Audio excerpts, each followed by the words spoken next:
Hello students, my name is Shashank Shekhar. So we have already started the chapter alkene.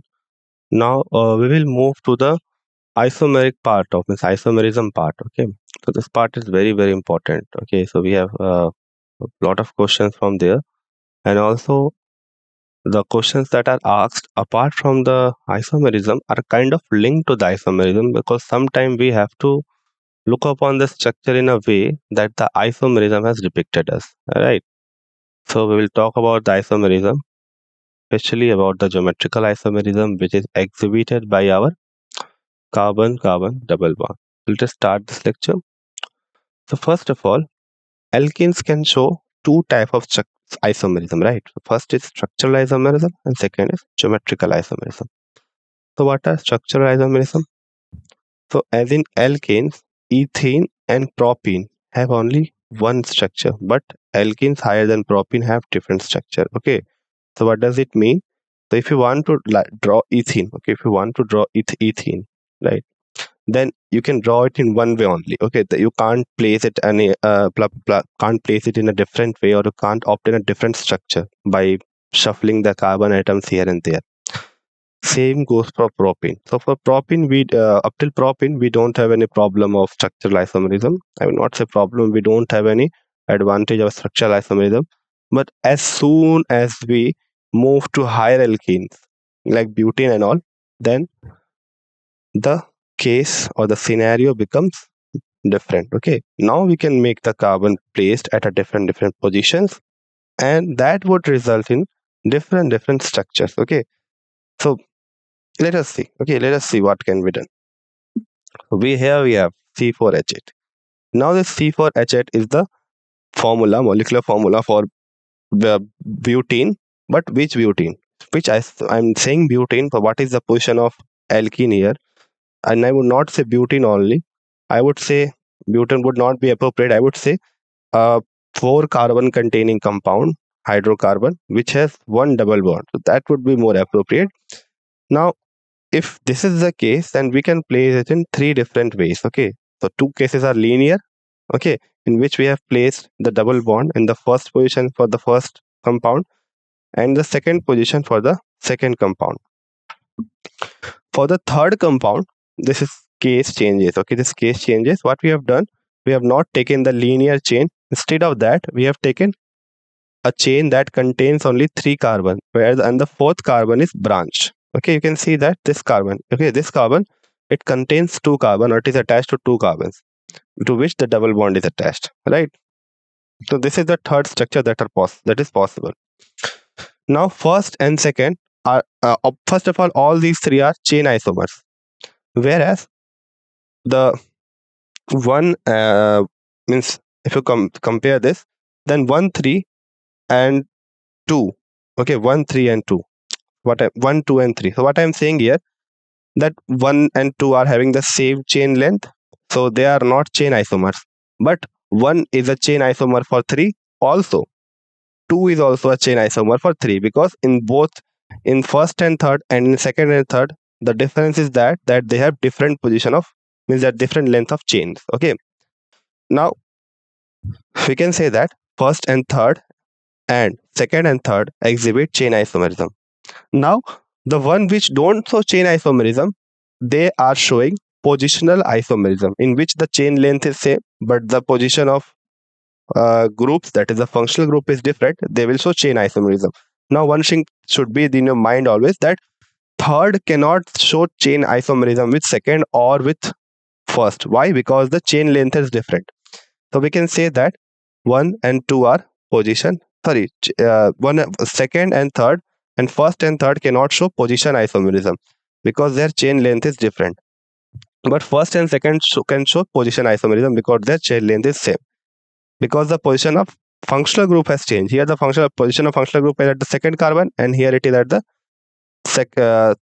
first carbon, and it is the second carbon. Okay, so this is the isomerism I'm talking about, the structural isomerism. Okay, so we will get back to it. Okay, we will discuss more about it. Now we have done the structural isomerism. Now let us move to another type of very important isomerism, that is called as geometrical isomers. Okay, what are they called? They are called as geometrical isomers. And how they are done? So if two atoms or group attached to each carbon are different, so this is the criteria for that. Let's suppose these are the two carbons.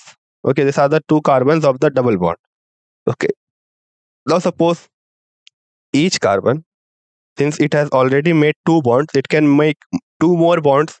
Now the two more bonds can be attached only if they are attached to two different groups. Okay, and this case is same for both of the carbons, then we can say that okay, this can show geometrical isomerism, right? So this should be kept in your mind, that if your carbon double bonded carbon is containing two different groups other than the double bond, then it can show geometrical isomerism, and this should be true for both of the carbons. Okay, then and then only. I would not say that okay, if there is a case that suppose this C is attached to X and Y, whereas this C is attached to two Z's, a third group which is same, means a third group which becomes same for both areas, right? Now in that case it would not be possible, but in this case in which both this carbon are attached to two different groups, then the case of geometrical isomerism can arise. Okay, now here, moving further, you will see that here is xy, here is xy, here is xy, here is yx. Okay, so these are the two scenarios that can arise. So in this case, both x's are on the same side and both y's are on the same side. Okay, this is one scenario. It is possible that all the substituents are different, A, B, C, D. So in that case also we can take two possibilities. So we'll talk about it later. So first scenario we're dealing is with that on both the carbons the substituents are same. Okay, but the individual substituents are different. Now if they're on the same side, then there is one geometrical isomer. In there on the opposite side, you can see this X is opposite to it, so they are a different geometrical isomer. Clear? Okay, now these two are called as cis and trans. Now if both are on the same side, as in the case of this, then it is called as cis. So it is written here also, if the two identical atoms lie on the same side of the double bond, they are named as cis. If they are lying across to each other, so this is lying across to each other, so they are named as trans. This results in two different isomers, A and B. Okay, and they are called stereoisomers. So this is a much more general term, because under stereoisomers we have the geometrical isomers. So the results in different geometries A and B, the deposition of atoms or groups in space in two different arrangement are called stereoisomers. Okay, so therefore they are stereoisomers to each other, because we are creating isomerism by the different spatial arrangements. Okay, so this is a different spatial arrangement. The structure is same, means the connectivity is same. If you look, carbon is attached to X and Y, carbon attached to X and Y, carbon attached to X and Y, carbon is attached to X and Y, but the spatial arrangement of the carbon in the downside for the downside carbon is different. Here X is on the left side, Y is on the right side, whereas Y is on the left side and X is on the right side. So due to this different in spatial arrangement, we are getting two different isomers, so they are called as stereoisomers, and those are cis and trans. Clear? Okay, now under stereoisomers we have geometrical isomer and optical isomer. So this should be kept in your mind, so we'll get more deeper into it. Okay, now moving on to next thing. Here is an example for you. Instead of X and Y, we have taken actual groups. So if this carbon is attached to methyl and hydrogen, similarly this carbon is also attached to methyl and hydrogen. Now both methyls are on the same side, whereas in this case both methyls are on the opposite side. Now what is the consequence of this? Okay, we are talking about, say we have different arrangements. So what is the consequence of this? So the first and direct consequence of this is the reactivity, and second is the physical attribute. Okay, so chemical reactivity and I would say that the chemical properties and the physical properties both are changed due to the change in spatial arrangement. First we'll talk about the physical properties. So you can see very clearly that this trans butene has a greater boiling point than the cis butene. Sorry, trans butene has a smaller boiling point than the cis butene. What is the reason behind it? Okay, what is the possible reason behind it?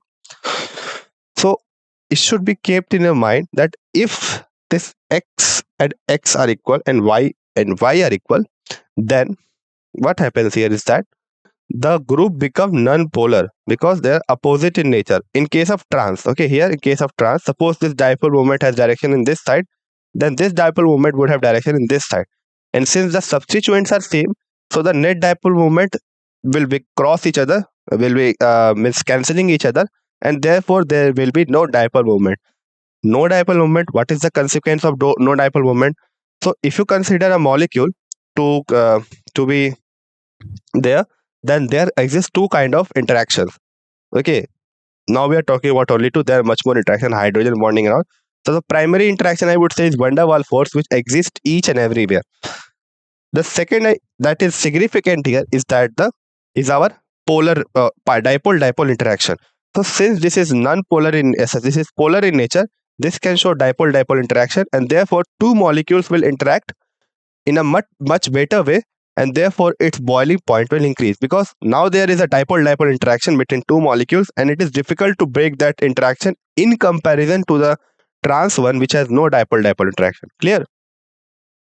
Okay, so this thing is very important. Okay, from exam point of view, it is very important that this is this is polar, this is non-polar. Due to the polarity of this cis butene, we are seeing that we are having a dipole interaction, therefore we have a higher boiling point.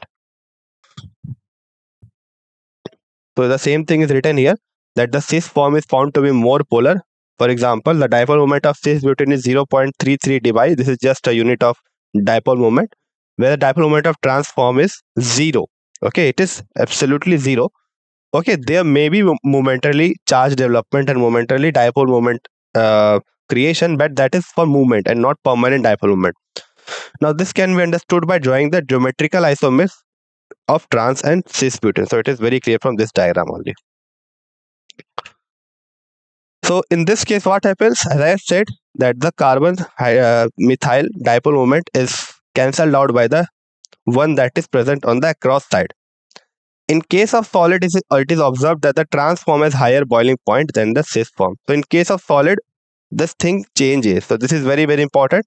So if your molecule is present in the liquid state or in the gaseous state, we are good to go with the dipole moment concept. But if it is not so, then the trans, if it is solid, then the trans will have a higher melting point.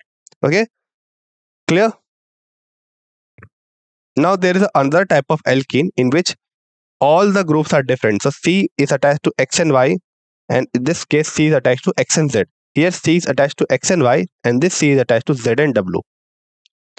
Clear? Okay, so this can also be the case. So before moving, let us see a question. So you have to write the IUPAC names and structure. Okay, you have to write the IUPAC name and structure, different structure isomer of the possible C5H tail. So first we will write this. Okay, so how you can write? So first we will take the linear chain. So we have taken the linear chain. Okay, we have taken the linear chain. Now what are the possibilities of putting the double bond? So 5 carbons linear chain. So we can put it here, or you can put it here. This position and this position are equivalent to this and this respectively. Now that straight chain or the normal pentane give rise to two types of isomers. So these two are what? These two are positional isomers. We have, because we have a change in the position of the alkene bond or the double bond. What about the chain isomers that are possible with this? So what are we doing? We are placing a substituent here. Okay. Now what are the position isomers that are possible? We can place a double bond here and here. These are the two possibilities. We cannot place it here because okay, can we place it here? Okay, yeah, we can place it here also. So here is a case, we can place it here. We don't have any problem placing it here. So out of due to this chain, we have 3 positional isomers. Okay, clear? Now can there be another case? Yeah, there can be one more case, that you put a carbon here, right? And you put this substituent on this carbon. Okay, now if you do so, the difficulty is that you can't bring the double bond. Okay, so what I'm saying, that you take this CH3 group. Okay, you take this CH3 group and put this CH3 group here. But in that case, you can't place a double bond. So that would become a problem for you. Clear? Okay, so we can only have two type of chain isomers. One is normal one and one is iso one. Next question. Draw cis and trans isomer of the following compounds. So it is very easy to draw. So let us draw this. So these are the two possibilities. Okay, one more thing. We have not named it. So if you try to name this compound. So there are 5 carbon. So pent, since it's a normal chain, we can take the pent route. Okay. On one position we have alkene. So pent 1 in. Again on second position we have alkene. So pent 2 in. What about this compound? So 4 carbons are there. 1, 2, 3, 4. Right. And one substituent is there on the second carbon. So 2-methyl but 2 in. What about this? So first we have on first position we have a double bond, and on third position we have methyl. So 3-methyl but 1 in. Right. What about this? So we can count it from the left hand side. So 2-methyl but 1 in. Clear? Okay. Let us move to this. What about this? So with the two possible structures are this and this, cis and trans. So in this case, Cl are on both Cls are on the same side, where in this case both Cl are on the opposite side. So what is the overall name? So till now we are writing the IUPAC name by ignoring the cis and trans configuration. But here we have dealt with it. Okay, here we have dealt with it. Now we are writing it as cis 1,2-dichloroethane, because on first and second position we have chlorine. So cis 1,2-dichloroethene, not ethane, where this is trans 1,2-dichloroethene. Okay. What about this one? So we will first find the longest carbon chain. So 1, 2, 3, 4, 5. 5 carbons are there. So 5 or 6. So 1, 2, 3. Okay. So we can go in this way also, na? 1, 2, 3, 4, 5, 6. So 6 carbons are there. And at third position we have a double bond, and third and fourth position we have methyl. So cis 3,4-dimethyl hex 3 in. Now we are writing the cis and trans before the name only. So this should also be on mind, that we are writing the cis and trans before the name, before writing the name. What about this one? So the name would be same. We will just put trans in place of cis and you will get the name of the compound. Clear? Okay. So in this question, you have to see that whether this compound can show cis and tris isomers or not. So for that, both substituents should be different. Okay, on the both carbon, both substituents should be different. So if you see here, okay, if you see here, this carbon here has two same substituents. Both are methyl. Okay, and one double bond is only there. So therefore, this cannot show cis and trans isomer. So this is crossed out. What about this? Again, this carbon has two same substituents. Both are hydrogen. And on the either side also we have two same substituents. So this is also crossed out. What about this? So it has two different substituents. One is H, one is C6H5. Here one is H, another is CH3. So this can show trans and cis isomers. What about this? So on the left hand side, this carbon has two different substituents. On the right hand side also it has two different substituents. So this can show cis and trans isomer. Now, if I ask you that how you will name it as cis and trans, so for that, what you have to do, you have to follow the CIP rule. Okay, so what is CIP rule basically? So if you see on this carbon, one hydrogen is attached and the other one is C6H5. So we have to give the priority to each group. Suppose we have a structure in which H is going in this way and C6H5 is going in up way.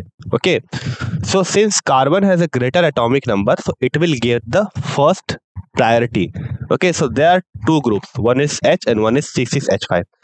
In the H group, the carbon is attached to H group, and in the C6H5, this carbon is attached to a carbon. Okay, and since that carbon is having greater atomic number, so C6H5 will get a greater priority. So let us name it 1.